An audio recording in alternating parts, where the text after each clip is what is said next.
Ladies and gentlemen, boys and girls, wrestling fans around the world, I would like to personally welcome you to episode 16 of the greatest wrestling podcast in the tri-state area, the Hot Tag Podcast, man.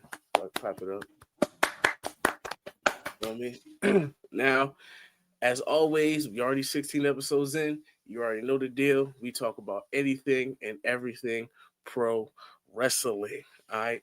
Now, of course, I'm one half of your host, Rashaad, and the other half of your host, my tag team partner in crime, Justyn. Justyn, what's good with you, bro? Hey man, what's up, man? Hey, man. A lot has transpired since the last pod.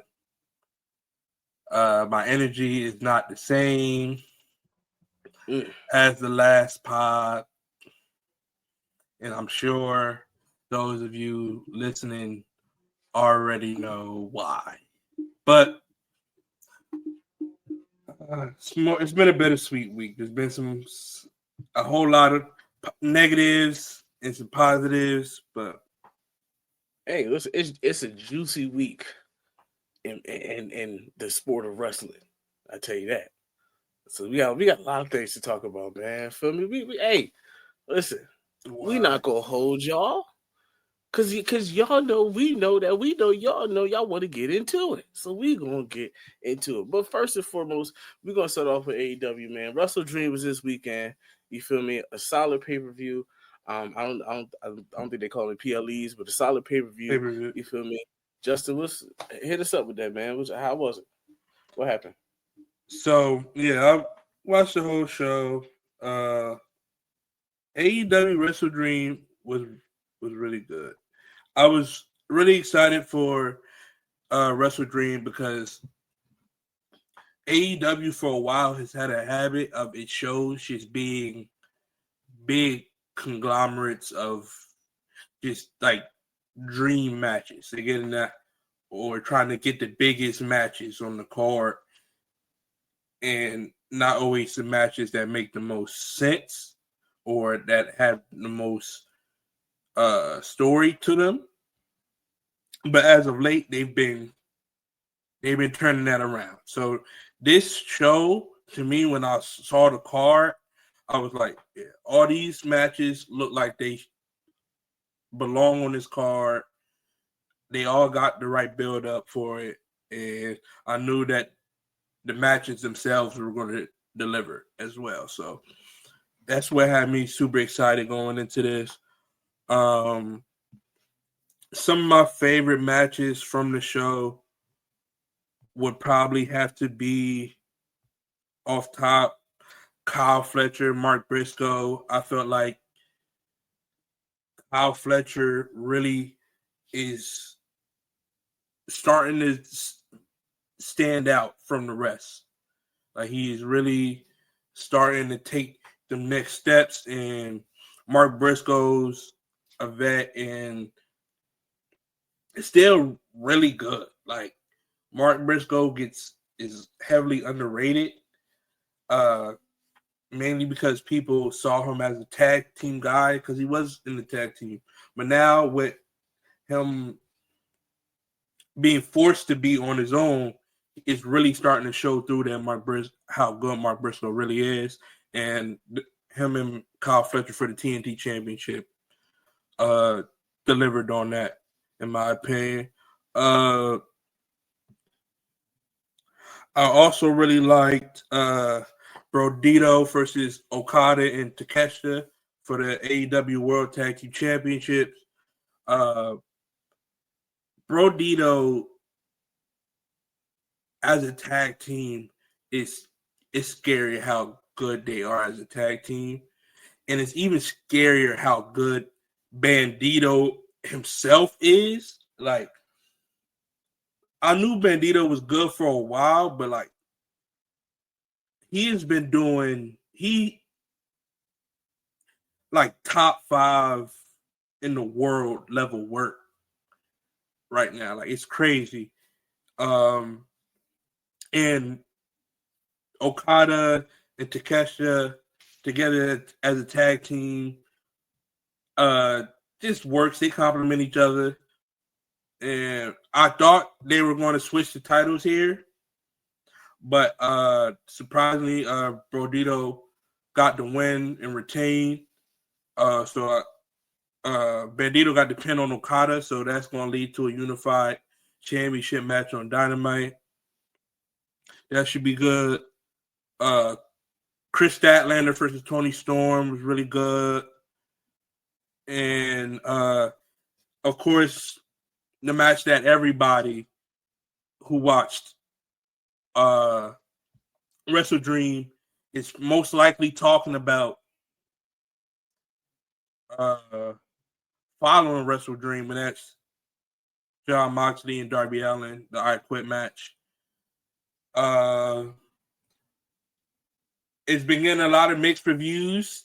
I feel like it's definitely one of those matches that a lot of people are either going to love it or hate it for different reasons. Me personally, I thought the match was good. I thought their cast coffin match prior was a little better.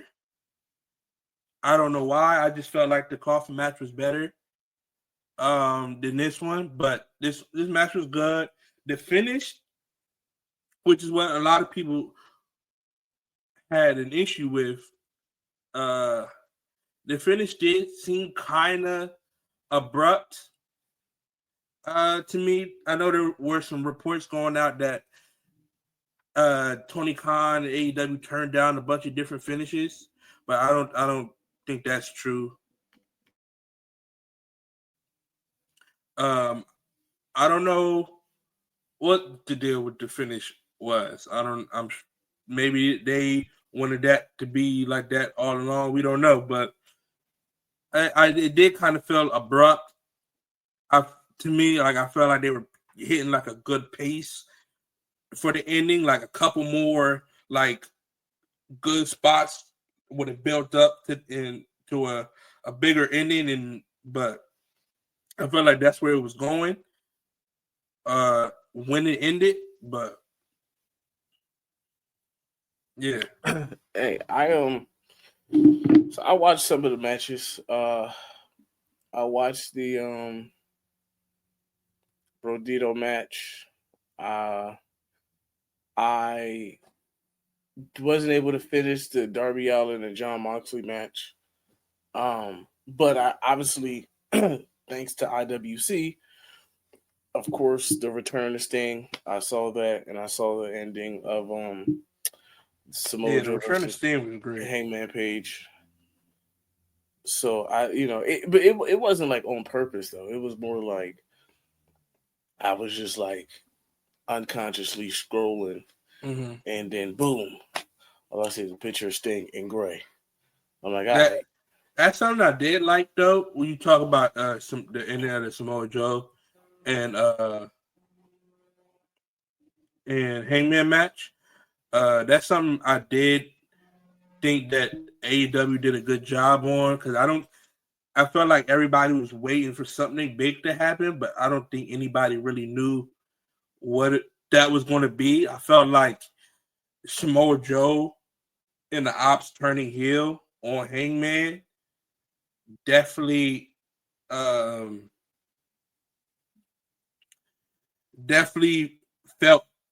that like that need or that want, because I feel like the Ops were kind of getting stagnant and kind of getting put into this like secondary, we're just here helping everybody role. When with a name like the Ops, with Samoa Joe, Powerhouse High, and Shibata, I feel like this heel turn came at the perfect time, right before it was about to get all the way like dried out. Yeah, I thought that was a good touch. Something else I thought was really fire that AEW did was how the pay-per-view started. The pay-per-view Mm-hmm. started in the middle of a pre-show match between FTR and Jet Speed. Like literally the pay-per-view opens up and they're in the ring fighting, and behind them the pyro's going off and everything, and the music's going off, and the fans are going crazy. I just thought that was like some fire, like way to open the pay per view. Kind of remind me of like some ECW would have did back in the day, like to start the show in the middle of a crazy match between Taz and Sabu. Mm-hmm. Like that would have been fun. That was fire. So yeah, What would you rate it? What would you rate the show? What the pay per view? if I had to give it a rating, I would probably give Wrestledream a solid 8. Okay. Maybe 7.5. 7.5. Okay. 7.5. Is was this better than Crown Jewel?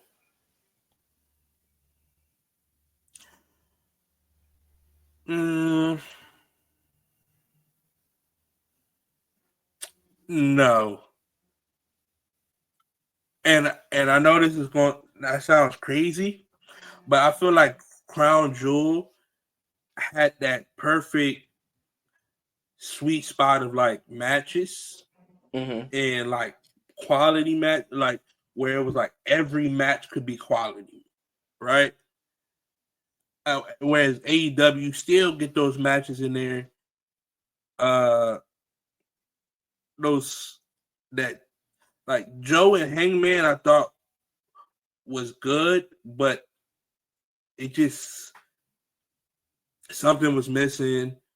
Thekla and Jamie Hayter just felt like something was missing. Mercedes Monet, her match with Mina was good, but I just kind of knew that Mercedes was about to beat Mina and get another belt. So yeah, I feel like those, like it kind of went. If those matches wasn't on it and it was just like banger after banger, then Mm-hmm. I don't know. I felt like I would have give it a higher rating. So I one more question. We'll move on to headlines. But do you feel like because you kind of said it, do you feel like because AEW oversaturates pay per views that it don't be as like high quality wise? I mean, it's a give and a take because it does give you more opportunity to have better shows, uh, like better, like a lot more good matches on the card. But it also can, if not every match is good, or if not every match is on the same level as the others, then you kind of get them drop offs. Um, I feel like the Burford way to counteract that is exactly what AEW is doing now. You got to kind of, if you're going to have a lot of matches on the card, they all need to make sense. Mm-hmm.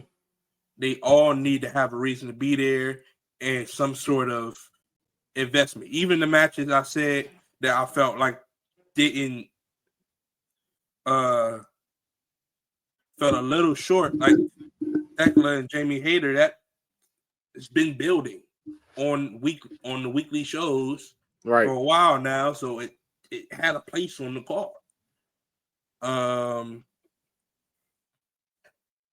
Joe and Hangman had a place on the card. Like, So the matches make sense. That's what it is. They make sense.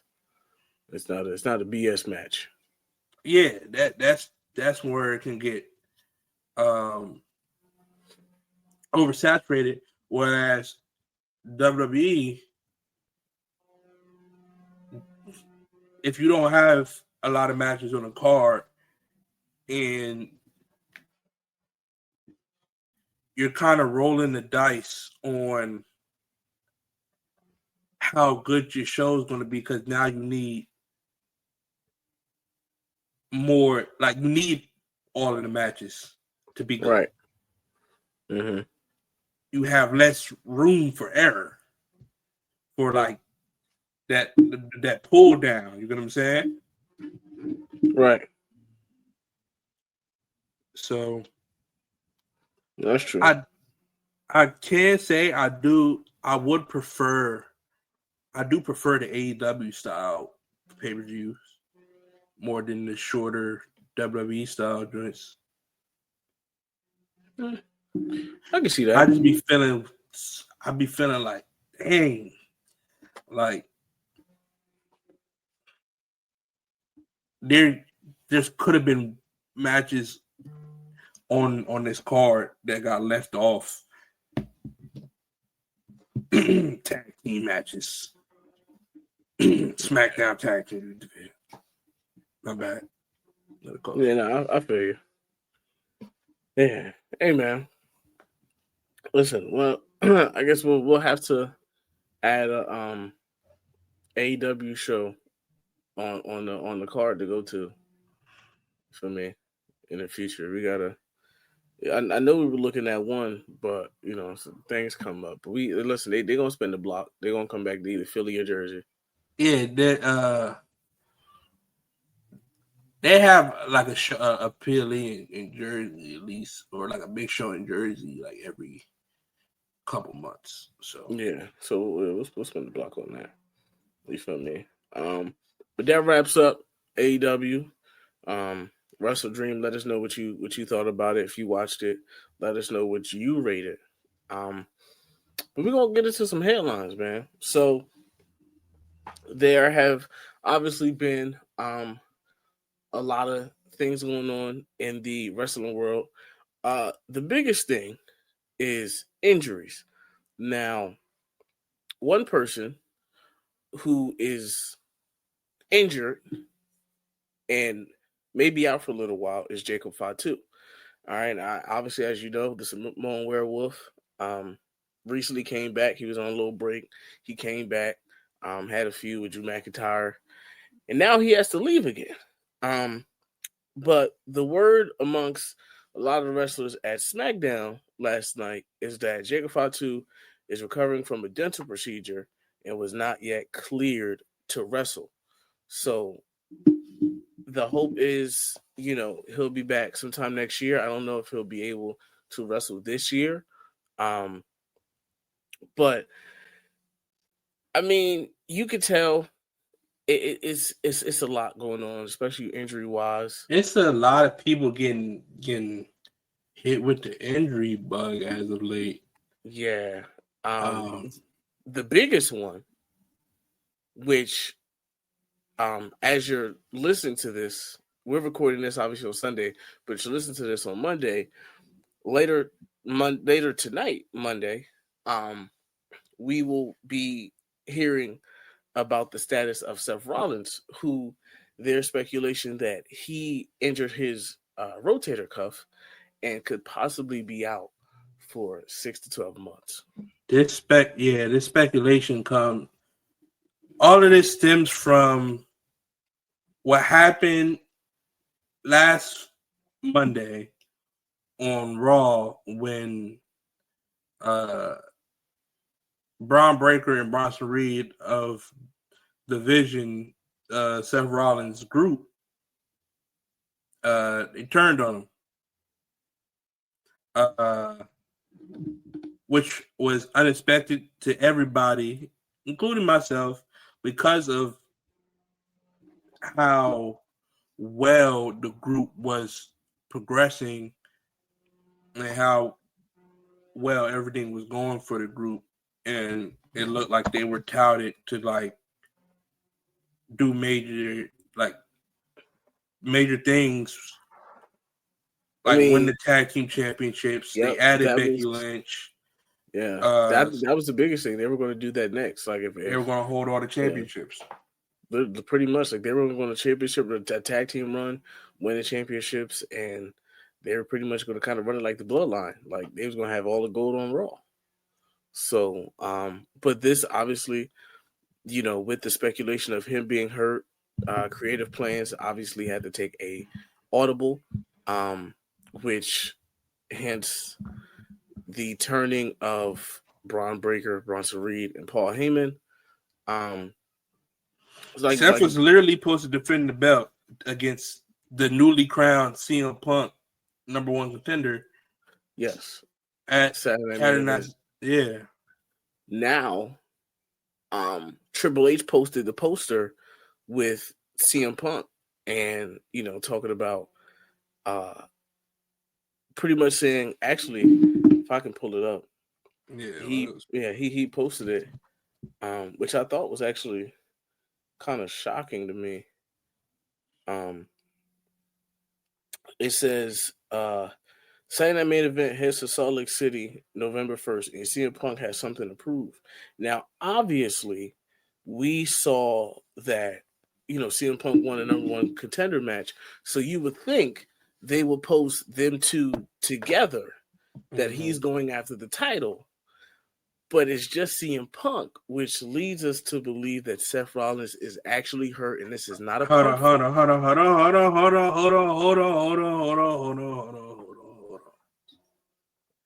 Before we jump any guns here, and this could be me strapping on my Seth Rollins cape. Which you are. I don't think it is, but here's my thing. And I'm sure other people, other Seth Rollins fans, also feel like until there is concrete proof, evidence, proof that this man is hurt, how can we fully believe that he ain't pulling one over on us just like he did at SummerSlam when he was supposed to have a knee injury that we saw him walking around on crutches for? True. This is true. And I'll say that arm in a sling. You know how easy it is to get a sling? Listen, there obviously is some speculation and some worry that this could be a tactic, right? But as I'll say, for those of you who understand the process, I think that he is legitimately hurt because there is no way that the Vision would break up prematurely like that. Especially as you said, they were on the roll. They were touted or routed, whatever. They were like the Braun Browns were really going to go win the tag team championship. But so what if it's not a breakup though? I think that's crazy for all that to happen just for them to pull wool over the sheep's head. Like Seth Rollins has taken a tsunami and a spear before. That's true, but the way, bro. The way the way they stood over him, and then Braun took his title. He took his title, bro. Did you see that? He took his title and walked out the building. That ain't that ain't no setup. That's real. That's like he said, this mine. You feel me? You don't deserve it. I do. Like, I can understand if he left his title in the ring, then all right, maybe it's a little specky. Nah, bro, he took that joint and bounced. Feel me? What does I say? Niggas my shit. You feel me? That's his. So, which I truly, strongly believe that as much as we don't want it, Seth Rollins is hurt, which leaves the question, what do we do now? Or what does WWE do now? If he is legitimately hurt and he's out for up to a year, maybe. For me, could be less, could be more. Where do we go? All I'm saying, and before, and I'll do that, right? We can get into that, but all I'm going to say is this is a man that is after what we've seen, after what he's done, I cannot fully. I'm gonna need him to come out on Raw and hand that title over for me to be like, okay, yeah, he's hurt. That's what it's gonna take for me. And if I don't get that, and if he just doesn't show up, I'm telling you, if Seth Rollins shows up at Survivor Series or Saturday Night's main event, you won't hear the end of it. Stamp, I'm telling you, you won't hear the end of it. But I mean, but at the same time though, like that just showed like him doing that again would like now if he's legitimate, like if he does get hurt, supposedly not gonna look, like then nobody will believe him. I mean, yeah. Like I think I don't think like the first time cool, like you the hype, like the rules of the century again, cool, I'll give you that, like that, but I think doing it twice is kind of played out. Be right with you. I'm be real with you. I think it was played out to me. I think it would be played out if he was to do it again. I mean, you're entitled to that opinion. Just saying. Just saying. But like I said, it leaves the age old question: what do we do now? Where do we go from here? They saying it got to be Braun Breaker, and I can't really see. He's the one that led the charge to turn on Seth, so he would kind of have to be the one that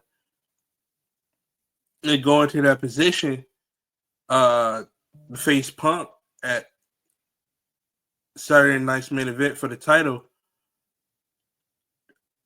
In my opinion, I think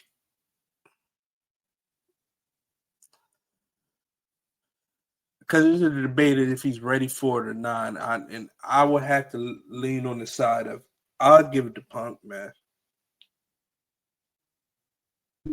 I agree. I think this is the perfect time for Punk to have the title. I think this is as even though it's coming at an unfortunate time, I think it's perfect for CM Punk to have the title. And then we get some of the matches that we want. I think if Braun does, if Seth vacates the title, which he doesn't, I don't think he has the title right now. I think Braun has it. So if Seth can't go, he can't compete, and Braun does have the title, I think it wouldn't hurt WWE for Braun to lose to CM Punk. It does not hurt. It does not hurt Braun as a character or like a wrestler. It does not hurt him at all. And I feel like in that time you could have Braun keep the belt, right? Like I took this from Rollins. Basically, it's mine now. It's ours. It stays in the Oracle. I mean, not the Oracle. It stays in the Vision. That could be something you could do. You could keep it on Braun for a couple weeks. Because Saturday Night's main event isn't until November.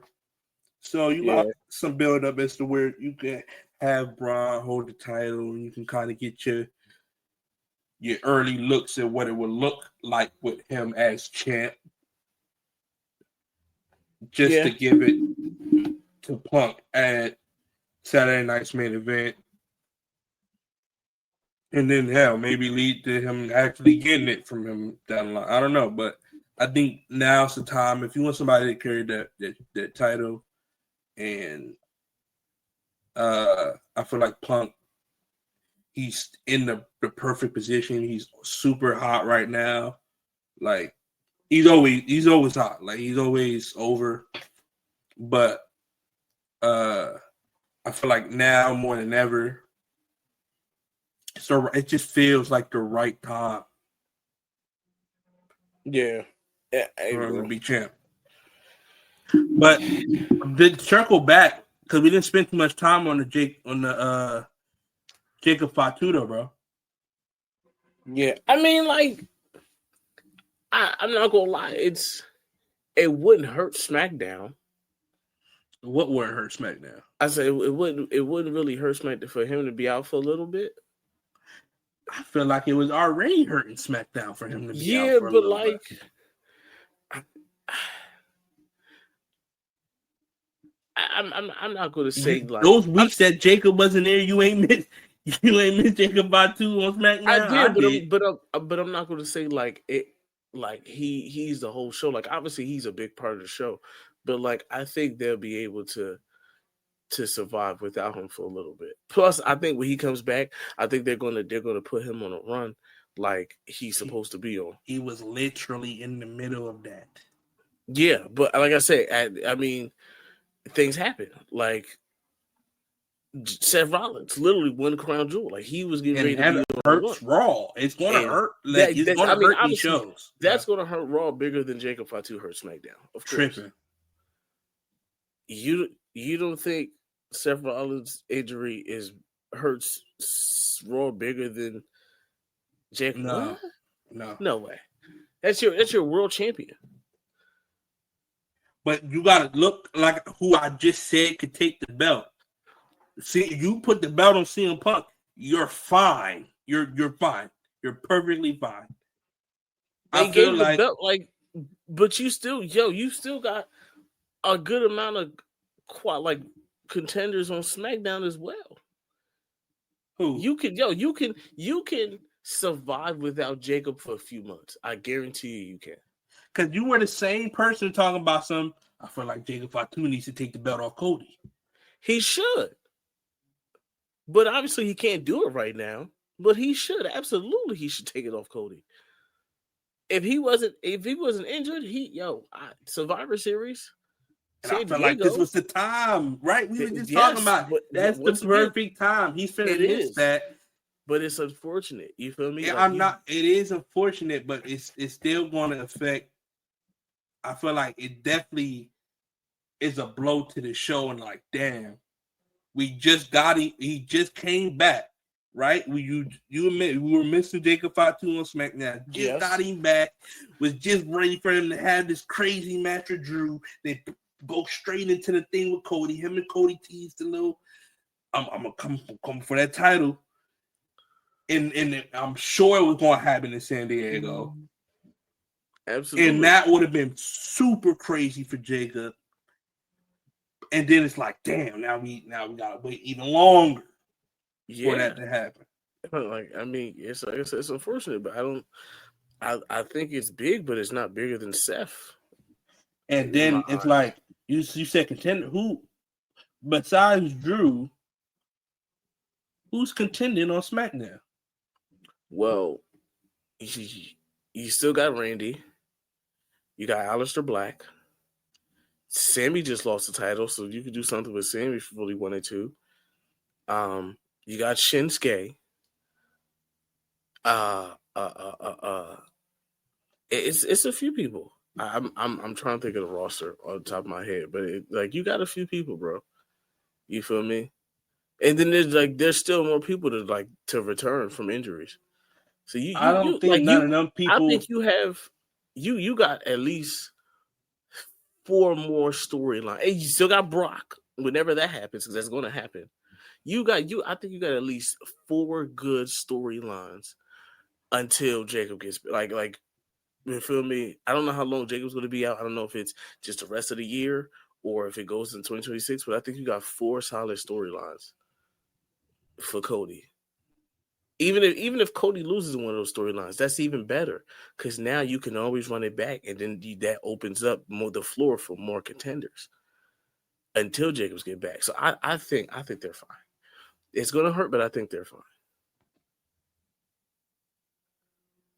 I don't know. I You feel me?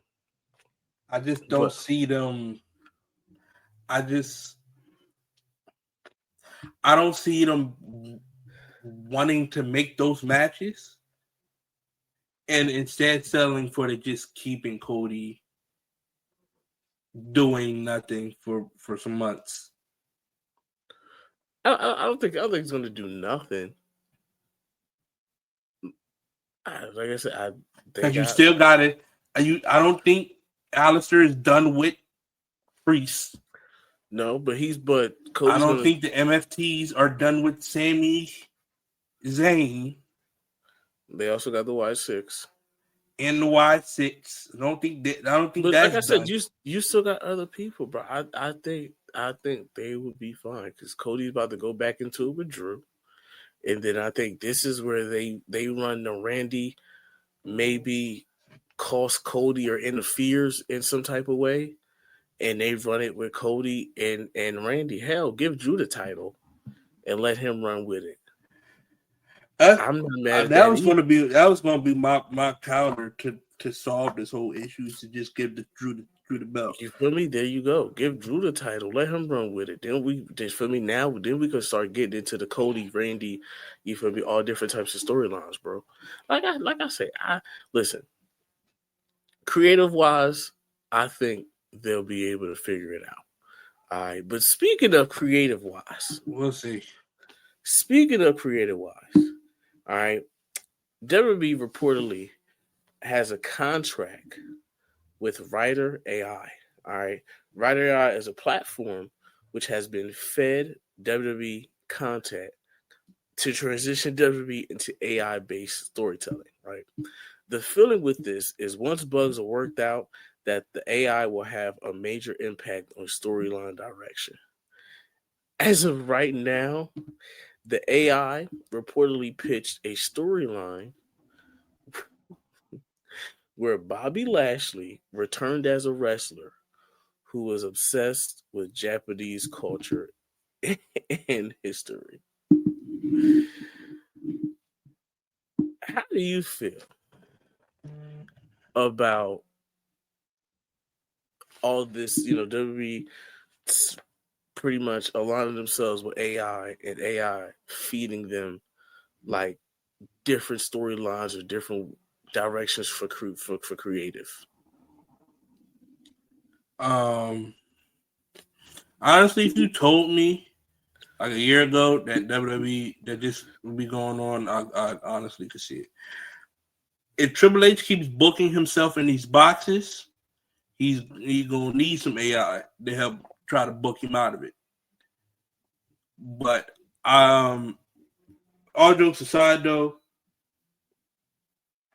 I I'm I don't want AI anywhere near my wrestling, man, because wrestling there still has to be a sense of emotional attachment to what's going on, and I feel like you lose that in AI. Right. Like I don't feel like you can.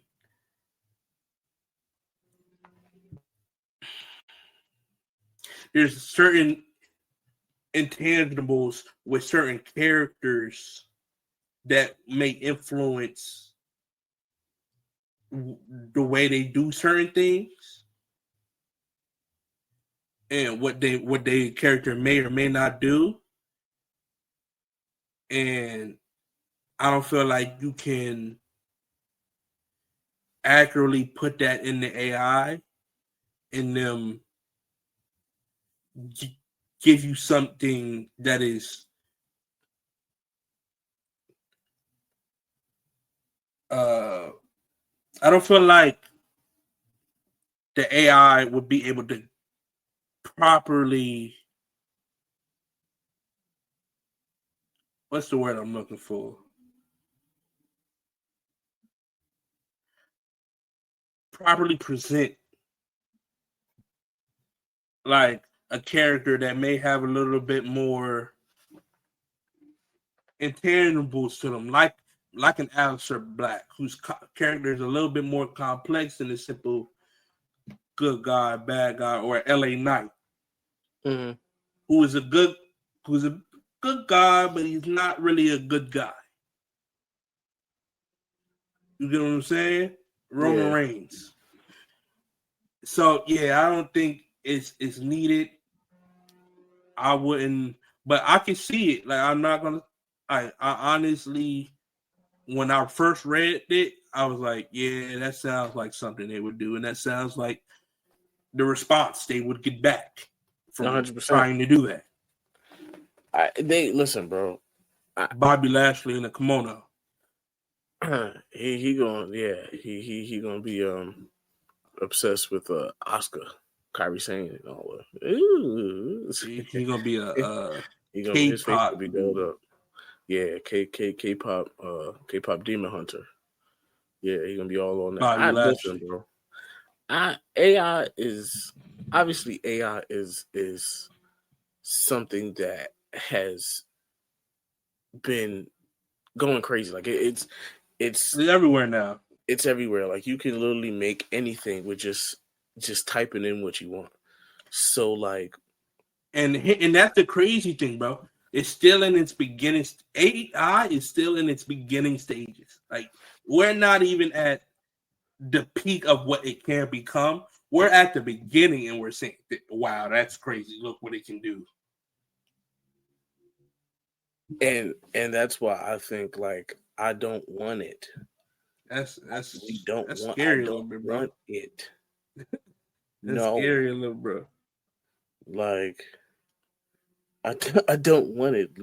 I want it far away from wrestling as possible. Some things just require a human touch. Like I feel like writing movies and scripts and stuff that requires a human touch, right? Writing wrestling, that is the same thing. Listen, bro. In the famous words of a wrestling fan at a wrestling convention in a high school gym, still real to me. It's still real to me. And I want the realness. I don't want AI. I don't want artificial intelligence to write a storyline for my tribal chief. I want my tribal chief to write a storyline for my tribal chief.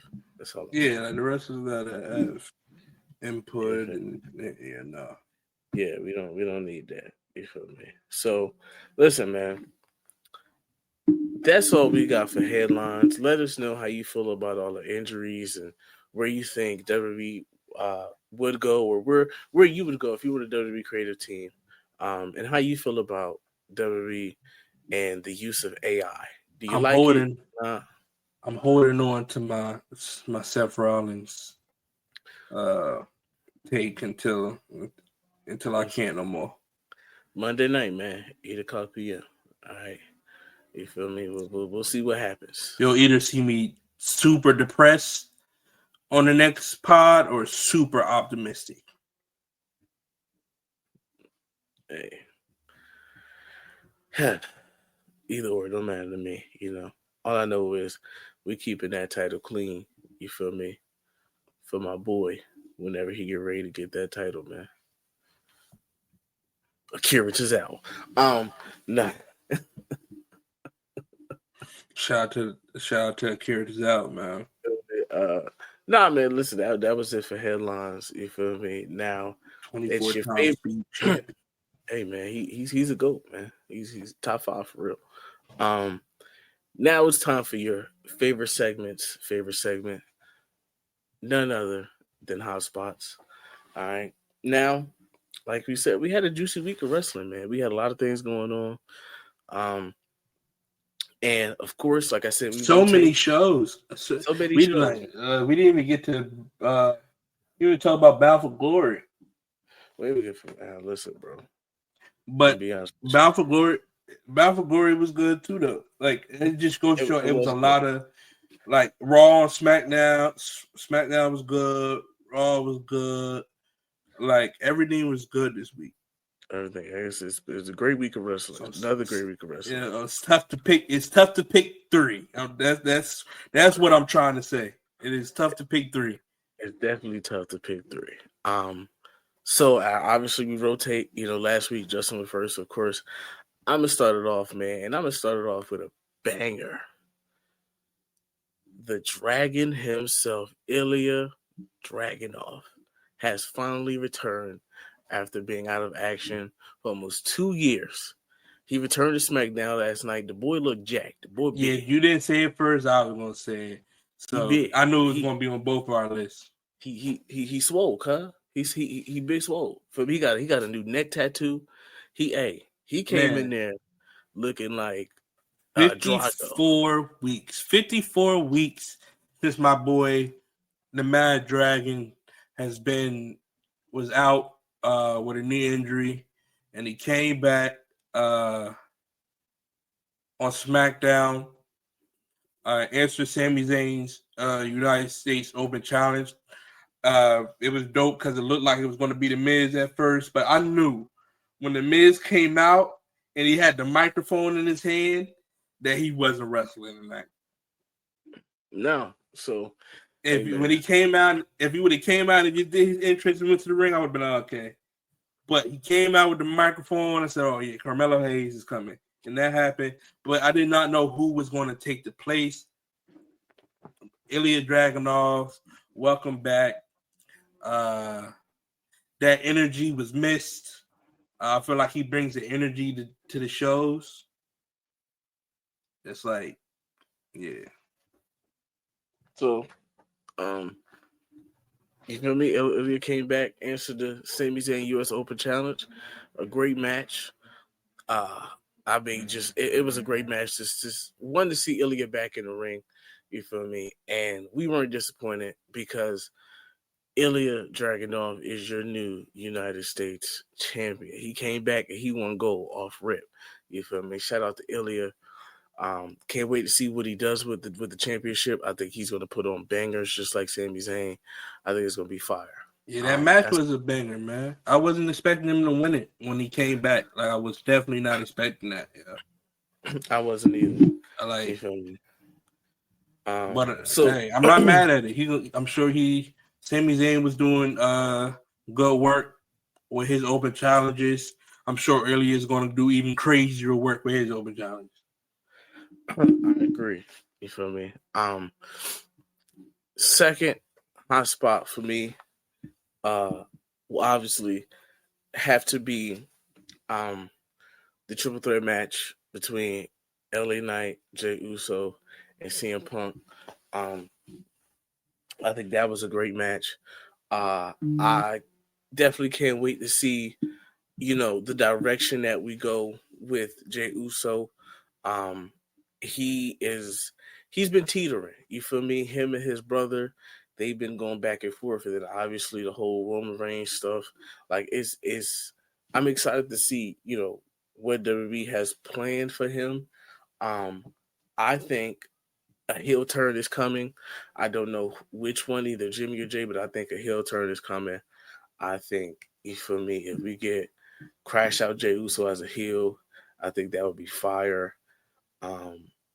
In my eyes, I know it's going to hurt the WWE universe, but man, I gotta see it, bro. I need Crash Out Jey Uso as a heel, bro.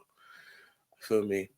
And also, obviously, CM Punk win the contender match. We'll see Monday. If what it is with Seth Rollins. If Seth Rollins really hurt, who does he face? Does he really face Braun Breaker? I'm rooting for him to win. I think this is his time. Finally, I think he gets that title and actually hold on to it. And the third hot spot for me is the end of an era. The Hardy Boys versus Team 3D. One final table. Winner take all match. And the heartstrings in that, for me, the heartstrings for a person who grew up watching the Hardy Boys and watching them fight Team 3D, like you couldn't ask for a solid send off between those two teams, man. Those two teams are legends. They are literally the epitome of tag team wrestling. That match pretty much like summed up a lot of their history together. I know obviously they're all older now, so they can't, they don't have the same intensity as before, but they still put on a hell of a match, man. A lot of callbacks from, like I said, their previous matches, their previous rivalry. Yeah, Seeing my boy Spike come out, I was hyped, man. It was, hey, bro, it was real, man. So shout yeah. I out don't to them. know how many people thought it was going to be a freaking anything close to what they were doing in the past, but like I wasn't watching it expecting that, and um, to me, I felt like the match came off kind of like a car crash, um, where it was like from the beginning, it was just like uh, bombs away, just crashing through tables left and right, and then it didn't last long. It was fast, it was impactful, and it was over quick. And then, hey, I wasn't mad at it.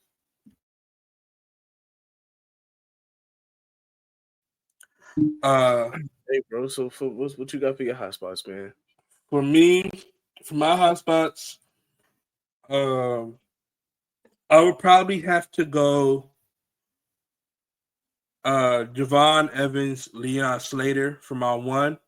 I felt like even though the match did get cut short, well, I don't even want to say cut short because they went a full 20 minutes. Even though the match was cut short, I felt like for what they gave us, it definitely was one of the craziest matches of the week. Uh, my second hot spot is going to go to Kyle Fletcher and Mark Briscoe. I touched on that match a little bit earlier in the pod, but yeah, I felt like they really uh, went crazy in that match. You didn't know who was going to win it for a second. Kyle Fletcher retained, and the finish was great. So I'm gonna go Kyle Fletcher, Mark Briscoe. In third, and not least, I'm gonna go with the ops turning on Hangman. I felt like uh, it was needed. It was something that was needed, and instead of waiting too long or waiting excessively long, they went and they pulled the trigger on it.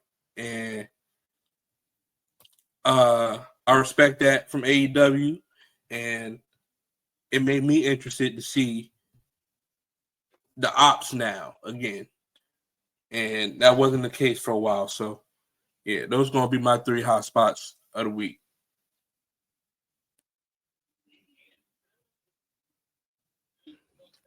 Hey, man. Hey, hot spots is crazy this week, bro. We are, it's on fire, bro. It's on fire, man. But listen, that wraps up episode 16 of the Hot Tag Podcast, man.